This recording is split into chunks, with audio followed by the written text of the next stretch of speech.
La comida representa la vida. Lo que pasa en el hogar nos marca mucho en este sentido, la forma en que elegimos alimentarnos o cómo nos vinculamos con la comida. Tenemos un mecanismo aprendido que ante una necesidad de extrema emocional que nos genera un impacto muy grande, la vía de escape más rápida siempre es la comida, porque es lo que nos calma, es lo que nos hace sentir ese refugio. La carga de nuestros ancestros, incluso en cómo nosotros nos alimentamos. Tenemos memorias que fuimos heredando y las repetimos por una lealtad hacia nuestro sistema. Incluso hasta en el aburrimiento, a veces no sabés qué hacer y comes. Cuando no tenemos algo para hacer, una rutina o algo, ¿qué aparece ahí? El vacío.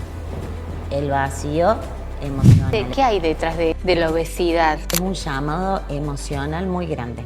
El hecho de hacerme grande o sostenerme grande es un pedido de quiero que me vean, necesito que me vean.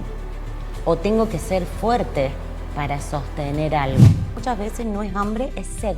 Esa respuesta fisiológica de la sed se confunde con el hambre. Comer con conciencia para poder sobrevivir, porque es nuestra esencia, pero no vivir para comer. ¿Alguna vez te pasó de abrir la heladera buscando comida sin tener hambre realmente? ¿O sentir que comes para calmar la ansiedad, tapar una emoción o simplemente por aburrimiento? En este episodio de En Algo Nos Parecemos vamos a abordar un tema que nos atraviesa a todos: nuestra relación con la comida. Hoy nos acompaña Jorgelina Mainero, licenciada en nutrición, especializada en alimentación consciente y en mindfulness eating. En esta conversación hablaremos de temas que seguramente te interesen. ¿Cómo detectar el hambre emocional? ¿Por qué algunas veces creemos tener hambre cuando en realidad tenemos sed? ¿Qué hay detrás de los atracones? Y cómo nuestra historia familiar, la memoria de nuestros ancestros, influye en la relación que tenemos con la comida. Una conversación para empezar a mirar la alimentación con más conciencia, sin culpa y con mayor escucha sobre nuestro cuerpo. Si te interesan estos temas, te invito a que te suscribas a mi canal y que actives la campanita para que no te pierdas ninguno de los episodios que subimos semana a semana.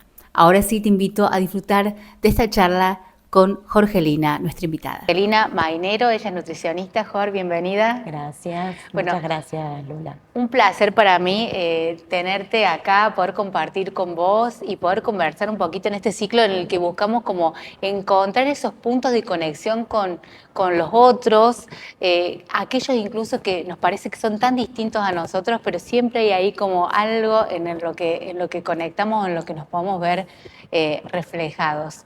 Y hoy en este espacio vamos a hablar del vínculo con la comida. No, Pero no menos importante. no menos importante, porque también la comida es un nexo con el otro, ¿no es cierto? Sobre todo culturalmente para los argentinos. Culturalmente, emocionalmente, Sí. la comida representa la vida. Entonces, como nosotros estamos en la vida, es como nos vinculamos con la comida. Así que es súper importante y no es un tema menor. No es un tema menor y si le prestáramos más atención, creo que podríamos mejorar mucho nuestra vida, pero no desde el punto de vista de bajar de peso, de la dieta, sino a nivel integral. Pero antes de entrar en esos temas, te quería preguntar, ¿cómo llega esto de la nutrición a tu vida? ¿Siempre tuviste claro que te querías dedicar a esto? No. En principio yo quería ser bioquímica. Desde los 5 años dije, mi carrera va a ser bioquímica. Tal es así que no hice ningún curso de orientación vocacional ni nada. Llegué a la carrera, hice los 3 primeros años y me di cuenta que no era por ahí. Entonces empecé a buscar a ver qué es lo que yo quería hacer. Y un día sentada en la ciudad universitaria, me doy vuelta y miro atrás y decía Escuela de Nutrición. Y dije, a ver, y ahí entré. Bueno, Como y un así llamado. fue como un llamado, realmente. Pero ¿cómo era tu vínculo con la comida en ese momento de tu vida? En ese momento de mi vida, mi vínculo con la comida era, estaba por estar, simplemente. No revestía mucha importancia. En mi casa siempre fue una alimentación variada, una alimentación sana, nunca hubo ni exigencias ni carencias, siempre fue algo estable. Entonces, bueno, en ese momento estaba transitando un lugar muy tranquilo con la comida. Claro, porque lo que pasa en el hogar nos marca mucho en este sentido, la forma en que elegimos alimentarnos o cómo nos vinculamos con la comida. Exactamente, porque la comida lo que cuenta es nuestra historia, ¿sí? Nuestras historias emocionales, nuestras carencias, nuestra forma de estar en la vida, de vivir y de atravesar la vida, cómo la vivimos, cómo la atravesamos. Entonces, es todo a nivel inconsciente. Entonces, nosotros actuamos a través de la comida, reflejando un poco lo que tenemos adentro. Claro. Y eso es lo más importante de descifrar a la hora de relacionarme con la comida. Pero pensaba mientras te escuchaba que llegamos al mundo dependiendo de otros en ese aspecto, ¿no es cierto? Porque tiene que ser mamá, papá o la persona que esté a cargo quien nos brinde el alimento. Y después pasamos a una instancia en donde nosotros podemos de alguna manera ir proveyéndonos del entorno o ir tomando el alimento o buscar el alimento, pero hay una etapa en la que dependemos 100% del otro. Exacto. Dependemos realmente 100% para sobrevivir, que ahí hay un punto crucial, porque nosotros a través de esa conexión con quien nos provee el alimento, ya sea mamá a través de una lactancia materna o que nos provee algún alimento, nosotros establecemos un vínculo emocional con la comida. Y cómo se fue generando, qué fue sucediendo, cómo lo vivimos y lo percibimos, es como queda esa memoria interna en nosotros para el futuro, para nuestras acciones en un futuro, que son inconscientes, son recuerdos generados y ese vínculo es muy importante. Es el registro del hambre, de si Exacto. pasé hambre, ¿no? ¿Qué palabra el hambre? Porque es un poco engañosa. Yo Sí. pensaba muchas veces cuando me siento desregulada emocionalmente, quiero comer, pero no es por hambre. Antes de continuar, un recordatorio para que, si todavía no lo hiciste, te suscribas a mi canal, actives la campanita para que te lleguen las notificaciones y no te pierdas ningún episodio de este podcast. Ahora sí, seguimos disfrutando de En Algo Nos Parecemos. Che, pero cada vez que me pasa algo, busco la Bueno, comida. claro, ahí aparece esa conciencia, porque todos en la vida en algún momento despertamos, en algún momento nos planteamos diferentes situaciones, comportamientos que venimos haciendo. En este caso, relacionado con la comida, es un despertar esto de decir, a ver, pero no es hambre de verdad, si me pongo a analizarlo en profundidad. Lo que pasa es que tenemos un mecanismo aprendido que ante una necesidad de extrema emocional que nos genera un impacto muy grande a nivel integral, la vía de escape más rápida siempre es la comida, porque es lo que nos calma, es lo que nos hace sentir ese refugio. Por eso ese primer vínculo también es tan importante que viene desde la panza. Claro, Cómo nos exactamente. conectamos. Entonces, bueno, Y ahí también es. en la primera infancia, cuando un niño llora o se cayó, se le da algo, ¿viste? Toma la masita, toma, no llores, toma la masita. Entonces, como que también nos enseñan a cómo ir tapando las Exacto. emociones con el alimento. Exactamente. Entonces, ¿qué nos enseñan? A poner el foco en la alimentación, pero como algo externo que nos viene a calmar, no desde adentro. ¿Sí? Porque el alimento nos puede calmar, pero no usarlo como una herramienta de necesidad, de bloqueo, sino como una herramienta para poder transitar de la mejor manera posible nuestra integridad. Para incluso estar con un otro, si no hay algo de por medio, nos parece que no podemos conversar, ¿qué vamos a hacer si no vamos a comer nada? O sea, no podemos estar, solo estar. Exacto, no podemos estar sin el vínculo con la comida, porque, a ver, transgeneracionalmente la comida viene ocupando un lugar. ¿Por qué? Porque la vida viene atravesándonos a través de las diferentes generaciones. Como fue atravesada la vida, como nosotros la transitamos y las memorias que tenemos de acuerdo a nuestras historias, es como nos vamos a vincular con la comida. Entonces, a veces las reuniones sociales, la comida es lo primero, porque representa algo muy importante. Y eso está bueno que suceda. La diferencia está en que uno tiene que ser consciente y romper con patrones y creencias y realmente disfrutar de lo que uno está viviendo en el En presente. el presente. Bueno, mencionaste recién la palabra transgeneracional y te veía en redes que tenías un contenido muy interesante, que los invito a todos a que la sigan porque realmente compartís contenido muy valioso en tus redes. Hablabas de esto de la carga de nuestros ancestros, incluso en cómo nosotros nos alimentamos. Exactamente, porque tenemos memorias que fuimos heredando y las repetimos por una lealtad hacia nuestro sistema. Desde una mirada sistémica, nosotros estamos conectados, no venimos al mundo separados, venimos a través de una red que nos conecta. Y como se vive realmente las diferentes situaciones, es como van quedando en nuestra memoria y nosotros podemos ser leales a esas situaciones y actuar en consecuencia o romper con esos patrones y poder hacerlo de una manera diferente. Desde los dos lugares es muy sanador, porque uno lo viene haciendo, con repetir patrones y demás, por una lealtad, pero cuando uno logra visualizarlo y quiere hacerlo de una manera diferente, con el permiso, honrando la historia que fue, uno también está sanando y está equilibrando el sistema hacia arriba y hacia las generaciones que vienen.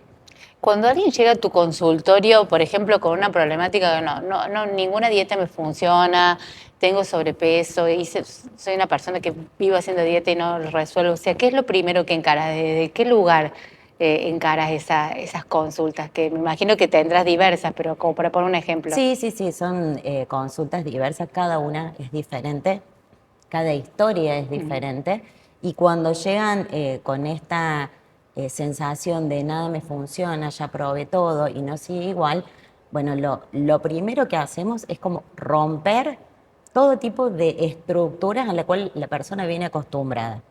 Entonces, en una primera anamnesis, no es la tradicional de nutrición, sino es una anamnesis emocional. Entonces empezamos a generar un vínculo, una charla muy amena donde le pregunto a la persona cómo estás, cómo te sentís, cómo estás atravesando tu día a día, cómo es tu relación con la comida desde diferentes lugares. No, qué comes, nada, nada estructurado. Las entrevistas con mis pacientes surgen de momento a momento, donde vamos conectando desde cómo se sienten hoy hacia el objetivo que quieren lograr.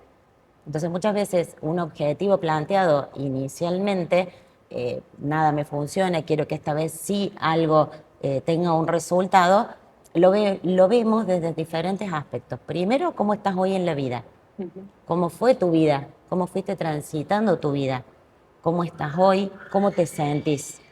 Y a partir de ahí hacemos una toma de conciencia.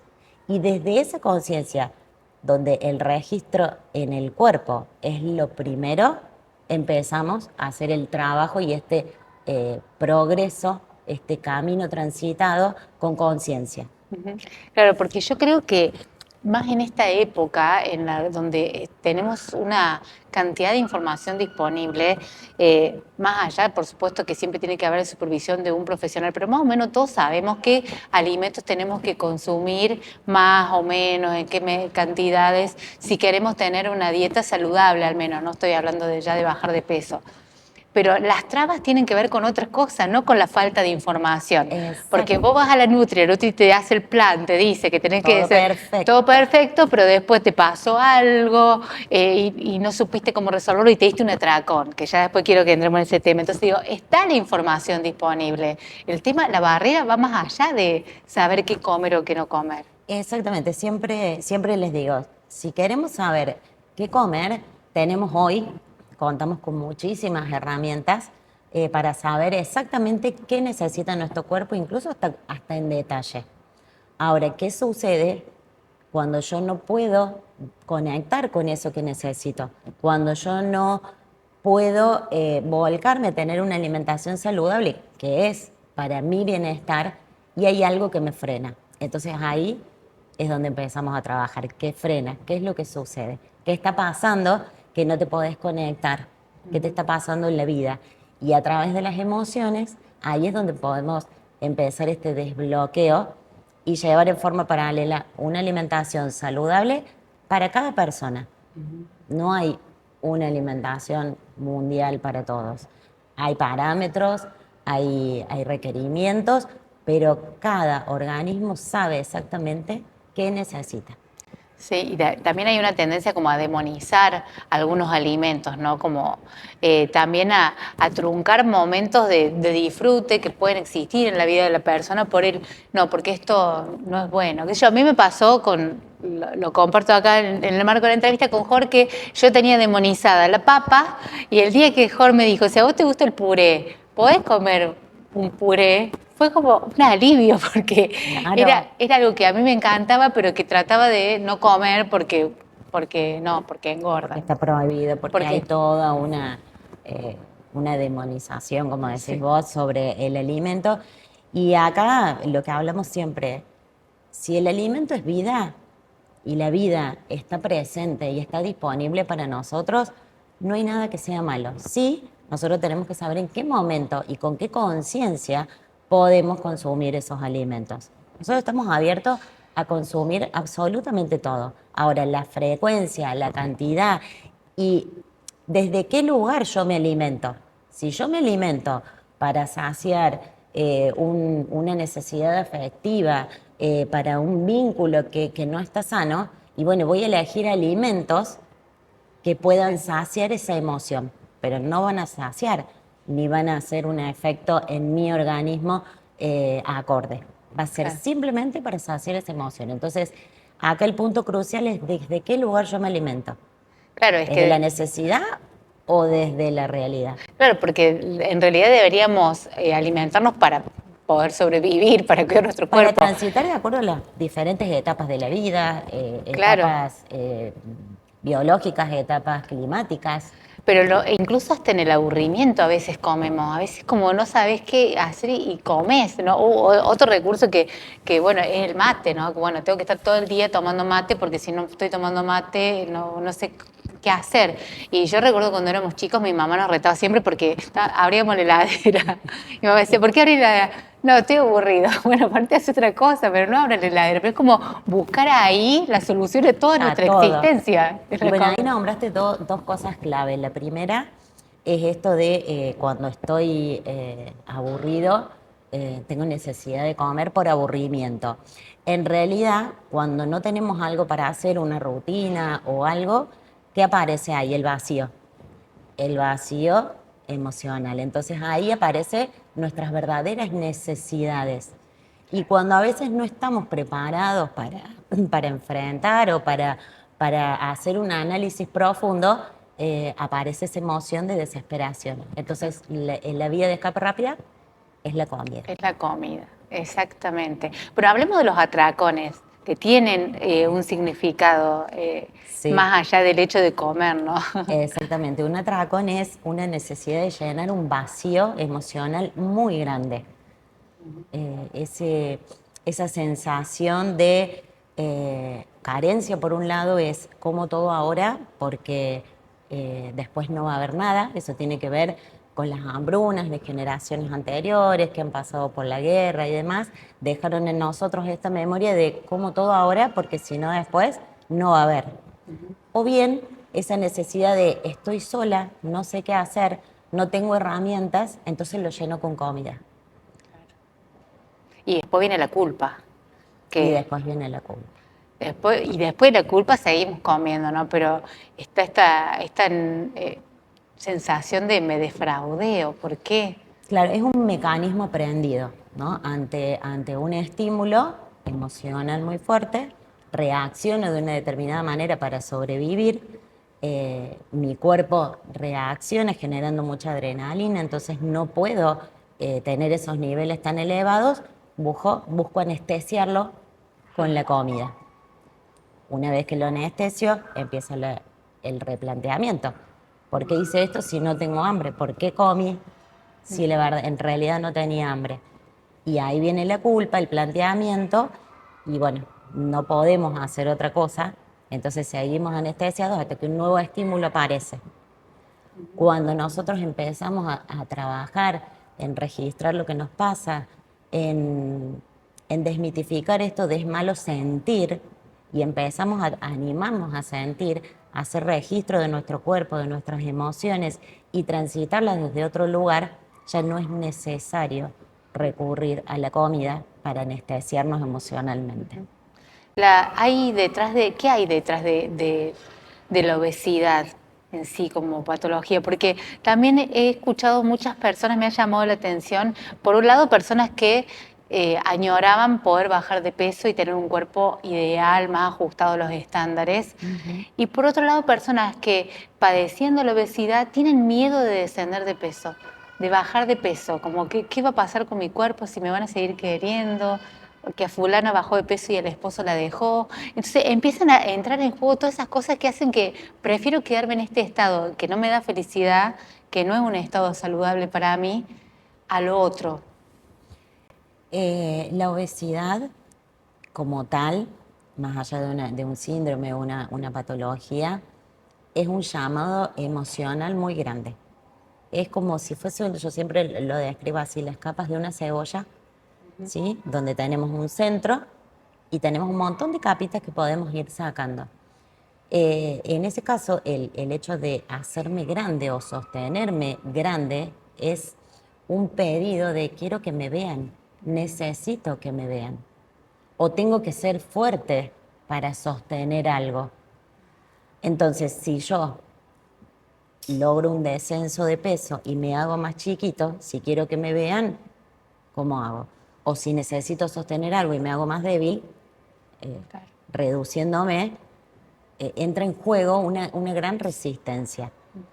Entonces, lo primero que se trabaja en este tipo de patología es qué está pasando emocionalmente, qué necesitas ver, por qué querés que te vean.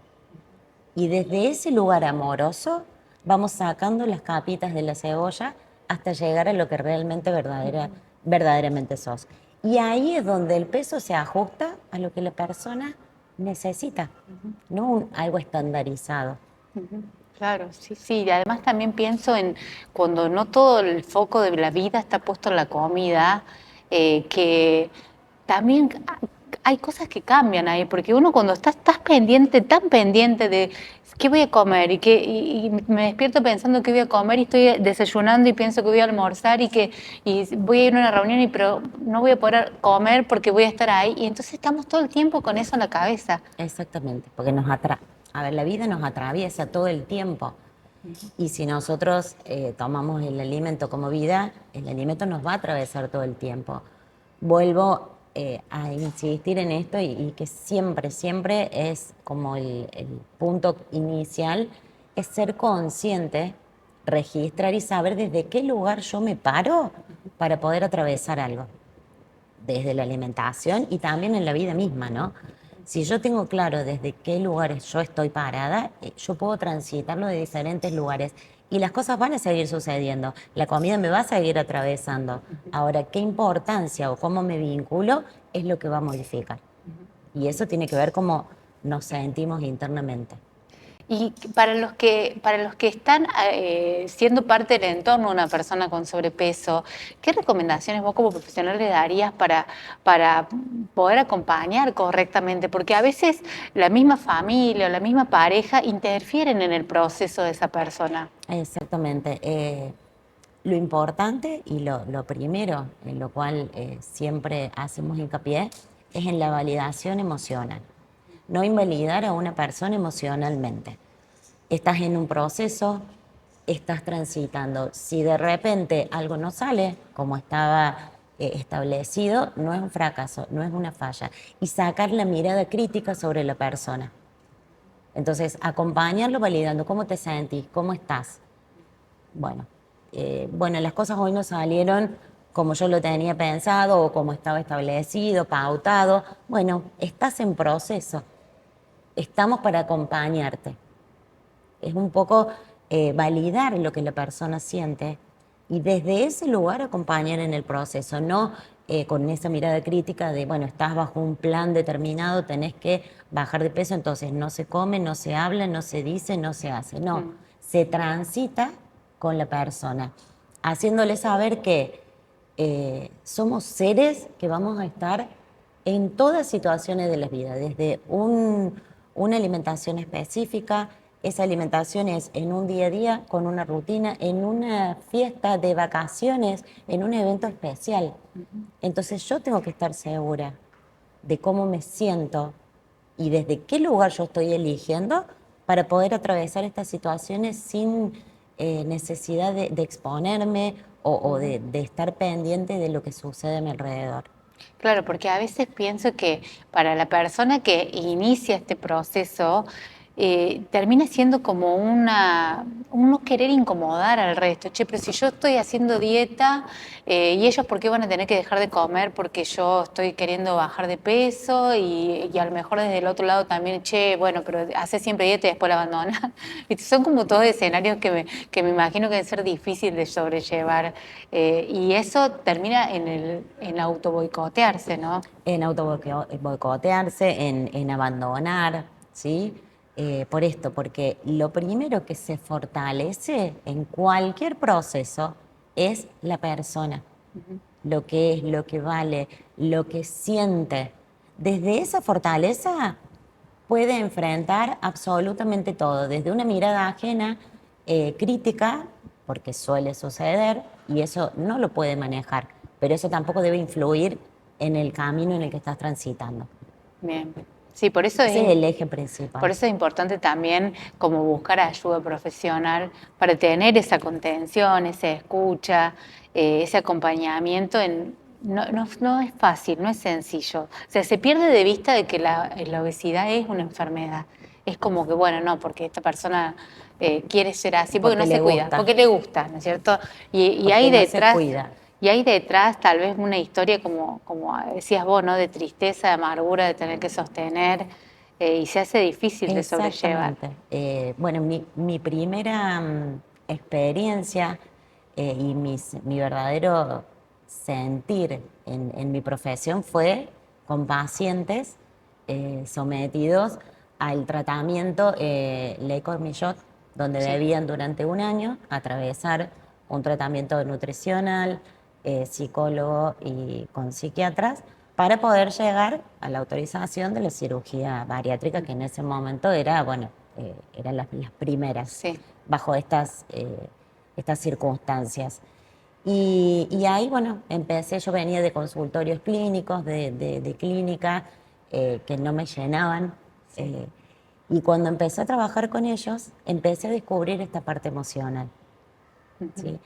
Transitar con ellos durante un año y sus experiencias, todas diferentes, sus motivaciones, sus historias de vida, me llevaron a entender que la emoción es tan importante como una comida o una cirugía. Claro. Y de hecho, bueno, tuve mi primer paciente, empezó el tratamiento durante un año con su hermana, que era operada en ese mismo momento. Y los dos transitaron un descenso similar, uno con cirugía y el otro sin cirugía. Ah, mira. Y ahí él, bueno, se empezó a replantear, la cirugía no es el medio para llegar a esto, también hay Sí. otras cosas. Y bueno, y en esto estaba la flexibilidad, no la permisividad Sí. en los alimentos. Sí. Vos podés consumir de manera flexible. Y bueno, fuimos acordando cuáles eran sus gustos, sus preferencias, su vida, su rutina. Y en función a eso, bueno, él venía y me mostraba, mira, esta remera, cómo me queda, esta no. Otras veces venía, no, estoy mal. Entonces empezamos a vincularnos desde esa parte emocional, acompañada con una alimentación, bueno, acorde, por supuesto. Claro, sí, porque es fundamental. Si no, hay muchas veces la gente que se sometió a, bueno, todas estas técnicas, después tuvo las famosas recaídas, ¿no es cierto? Reincidencia. Reincidencia, bueno, ese es el Exacto, término sí, correcto. sí. Y hay una frustración muy grande detrás de eso, muy duro de sobrellevar también. Exactamente, es muy duro. ¿Por qué? Porque se vive como una especie de mutilación. Hay una parte nuestra que fue extraída, creyendo que es la solución a todos nuestros malestares.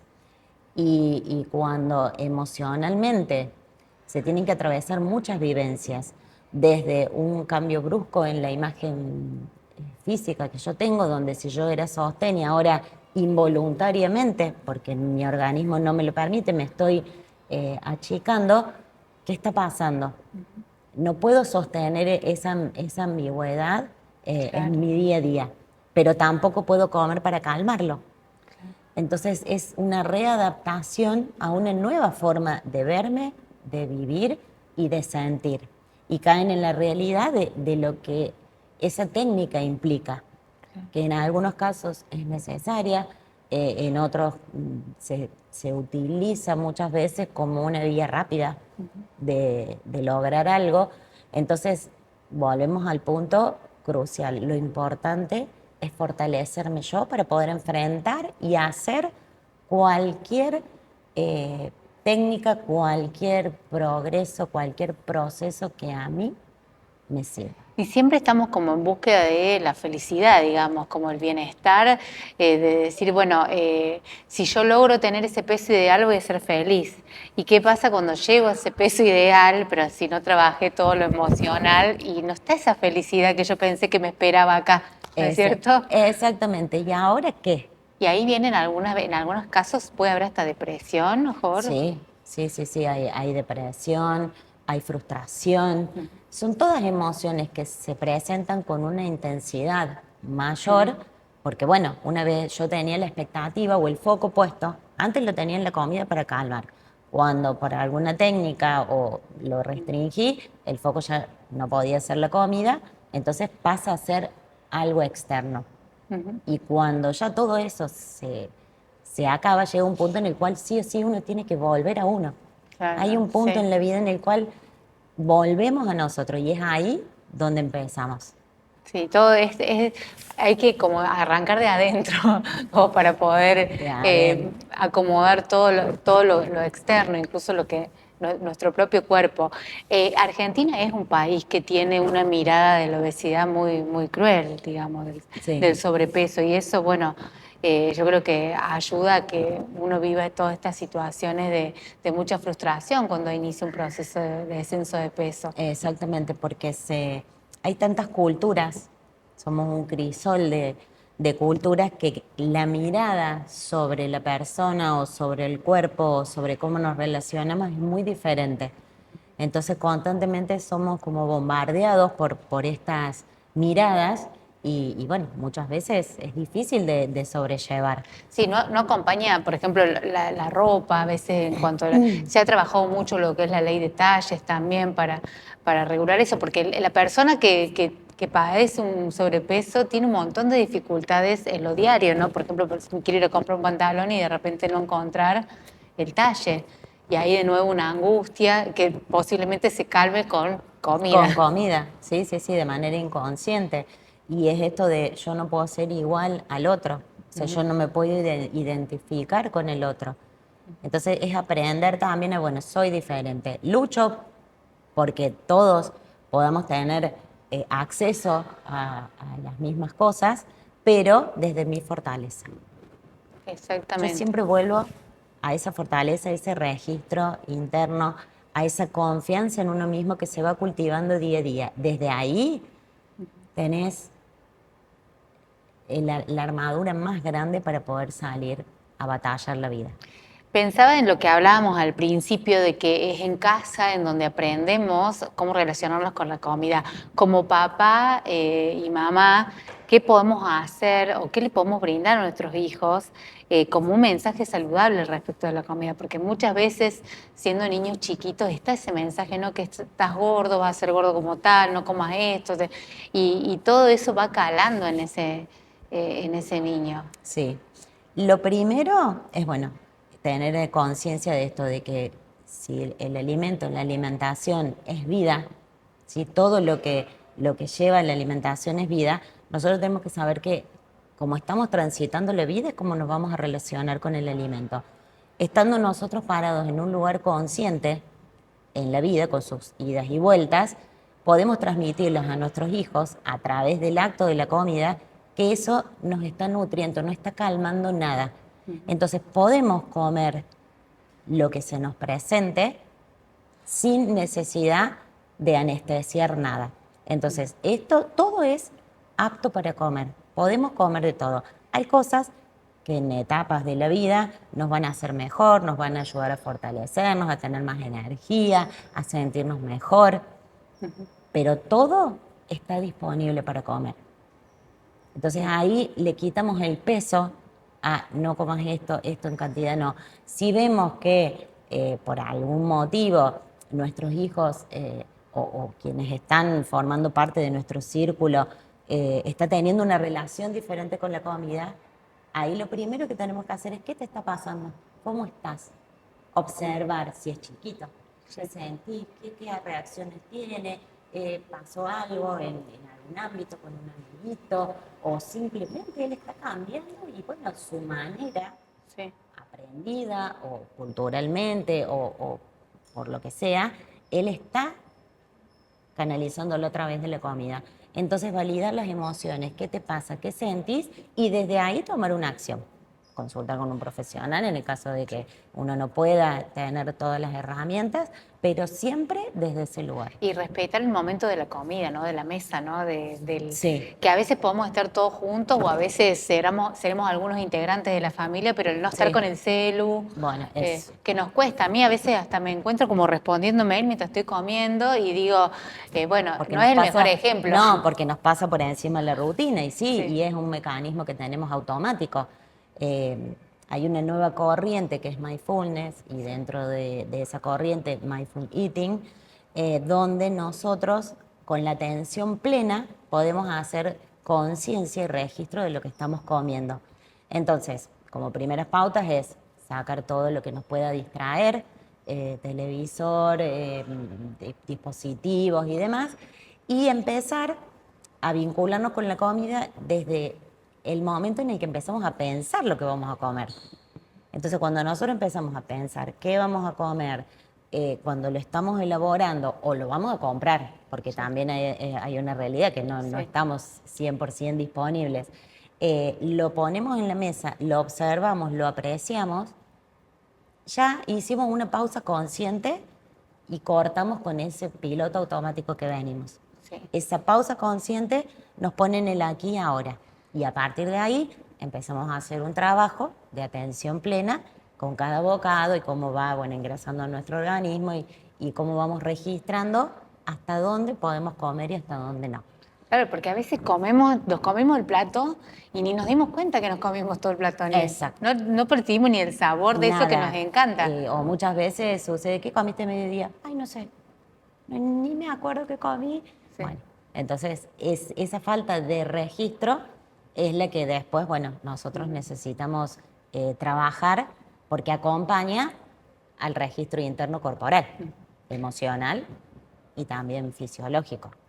Bueno, ¿podemos dar algunas claves así breves para mejorar la relación con la comida, más allá de buscar ayuda profesional? Digo, en el día a día, ¿qué puedo ir haciendo? Bien, primero, sentir cómo me siento yo, cómo estoy. Estoy contenta, estoy enojada. Cuando yo puedo identificar cómo me siento, hago esa pausa y automáticamente yo me puedo vincular desde otro lugar con la comida, lo que vaya a comer. Y segundo, preguntarme, ¿desde qué lugar yo estoy eligiendo comer hoy? Si desde una necesidad, desde un cansancio, desde una alegría, sin juzgar, simplemente reconocer. Cuando yo puedo reconocer algo, es donde yo tengo la libertad para elegir cuál es el paso siguiente. Entonces, lo primero es sentir, registrar cómo me siento y saber desde qué lugar yo voy a elegir lo que voy a consumir, a comer y en qué momento. Bueno, o sea, que es estar como presentes. Presente y registrando todo el tiempo en el cuerpo lo que nos va atravesando. Y funciona esto de escuchar una vez, no sé si no me lo dijiste vos, pero a lo mejor no, pero tengo esta idea de que, bueno, si me pregunto si realmente tengo hambre o si es otra cosa, si tomo un vaso de agua o hago una respiración y veo, porque a veces, y funciona. Porque lo hace y decía, no era. No era hambre. No era hambre. No era hambre, era necesidad, era, impulso. Sí, muchas veces no es hambre, es sed. Es sed, sí. Porque esa respuesta fisiológica de la sed se confunde con el hambre. Entonces también se trabaja mucho en esto de ¿es hambre real o es hambre emocional? Y con las diferencias clave en poder identificarlo, automáticamente yo ya estoy haciendo esa pausa y puedo detectar qué me está sucediendo. Después, ¿cómo logro revertirlo? ¿Cómo puedo ir acompañándolo? Bueno, es un trabajo que hacemos. El hambre real es un hambre que aparece gradualmente, puede esperar. O sea, yo empiezo a tener hambre ahora porque, bueno, vengo de un periodo de varias horas sin comer, se acerca la hora de una comida importante, entonces puedo esperar y estoy abierta a cualquier opción. La comida... Claro, pero por ahí te ofrecen una manzana y decís, no, pero no tengo ganas de comer eso, quiero comer. Bueno, ahí cuando ya es direccionado, ya es específico y como caprichoso, Sí. que quiero esto, esto y esto, bueno, ahí es emocional. Entonces ahí yo paro, hago una pausa. Puedo tomar un vaso de agua, puedo hacer una respiración, puedo preguntarme cómo me siento y aunque a veces no salgan las respuestas, esa pausa ya me coloca en otro lugar. Claro, sí, totalmente. Bueno, como esa frase, se me viene a la mente esa frase, comer para vivir y no vivir para comer. Exactamente, exactamente. Es comer con conciencia para poder sobrevivir, porque es nuestra esencia, pero no vivir para comer, porque ahí ponemos el foco afuera. Y el foco siempre tiene que estar adentro. Y no comerme la tristeza, la amargura, la angustia, El la bronca. enojo, la bronca, sí podemos llevarla al cuerpo.